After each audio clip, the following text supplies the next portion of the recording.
Let's look at the highs and lows of round 3 with Hot or Not.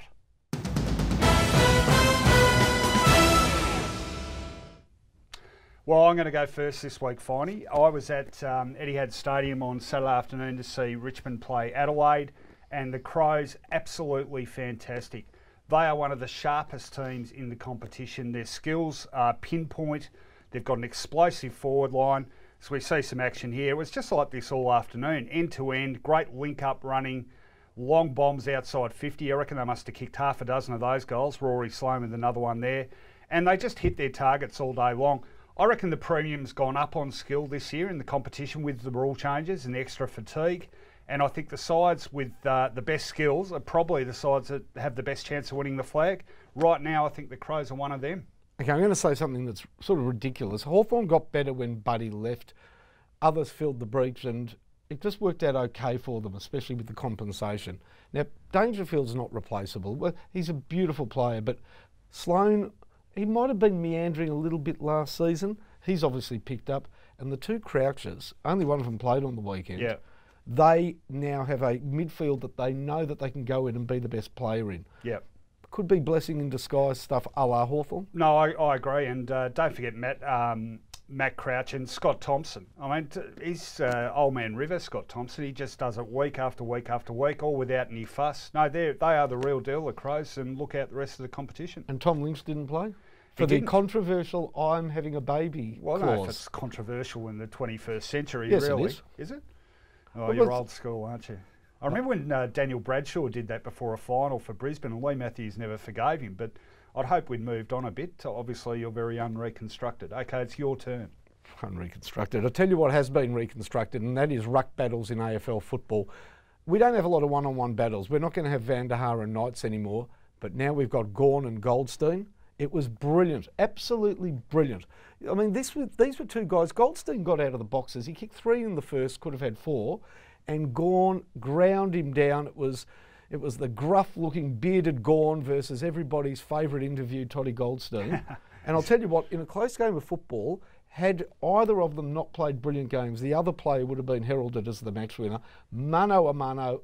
We're going to have more of it. Mumford versus either of them is going to be brilliant as well. It's great to see because, I mean, there has been a theory that the value of ruck work has been diminished. And, you know, I think guys like this, and particularly doing it basically solo too, I think it really enshrines the value of the ruckman in the modern game.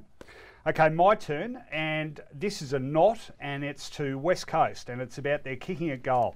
Now, it's a bit of an age-old conundrum, this, but you don't convert your chances, you lose the games that count. Now, I had a look at some stats. Interestingly, for all their success last year, they were only 11th in the competition for accuracy.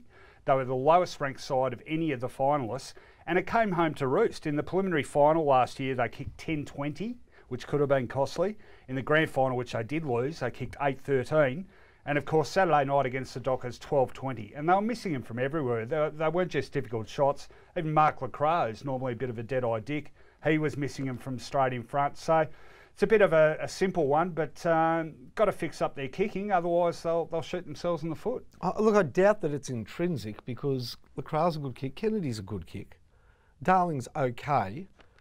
Pressure or a midfield probably that doesn't have a lot of good kicks in it. I know Maston's out, but he's a ball slaughterer, and Pritis is a great player, but he's not a super kick. So maybe their midfield are kicking too many behinds. Yeah, look, it was tough conditions too, so maybe there are some excuses, but I just reckon you look at those figures, they're 3 of the last 6 games they've played. There's certainly something they need to pay attention to. Good call. I would have had no idea. That's caught me unawares. Not often that happens. And we got caught unawares with my next hot or not, and it's us, we're not. What did we do? Okay, we did something bad. Look, we pride ourselves, it's Footyology and we're Footyologists, and we should be accurate. Last week, remember, we showed Will Hoskin Elliott's great mark? Yes, fantastic mark. And you commented that was taken in exactly the same spot as? Oh, I know what I did. I said Byron Pickett, didn't I? Okay. And it wasn't Byron Pickett, Finey. And I didn't pull you up on it. I think we might have some footage of it. It was a famous game played between North Melbourne and Port Adelaide. It started in the morning at 11:40 a.m. Wayne Carey kicked it to the top of the square, and Winnie Abraham, if you don't mind, umpire. Sorry, Winston, apologies. But we're Footyologists, and we've got to be better than that because we'd be down the throats of anybody else in the broadcast game that got it wrong. So come on. No, good call, good call. I'm suitably chastened. And my last one is a bit of a tragic knot, and look, everyone's talking about it, but Bob Murphy, how bad was that? Last seconds of the game, Bulldogs up in front, does his knee, and not only does it cost them the game effectively, because James Sicily marked unattended, but it's cost him his season, and according to some experts, Jonathan Brown one of them, the Bulldogs any chance of winning the flag. Now, I think it's taken it a bit far, but look, purely on a purist level, and he's much loved, Bob, isn't he? That's become obvious in the last 24 hours. In fact, I'd say he's probably more popular than the Beatles, isn't he? There's a lot of love for him. Esoteric individual, good writer, considered to be the thinking man's footballer. Yeah. But the worst thing out of this is it's sad, because he's really sad about it. He did a presser yesterday and he couldn't talk. He said, I just don't want to talk. Not a presser, a sort of doorstop. He doesn't want to talk about it. He's really feeling it at the moment. Obviously, it's when your time at the end of your career can be marked in next week's, it's going to be hard for Bob Murphy over the next few weeks, but he'll play again. He's got 5 more to the 300. Yeah, all the best from Footyology, Bob, and finishes off Finey quickly. Okay, concussion is an important matter. It's been taken very seriously by the AFL. We've got a situation that happened in the Port Adelaide versus Essendon game on Friday night that I think is a great concern. That's Darcy Byrne-Jones and Sam Gray. Yep. Now, Sam Gray's motionless. Have a look at this. That is a serious head clash. Neither of these players went off.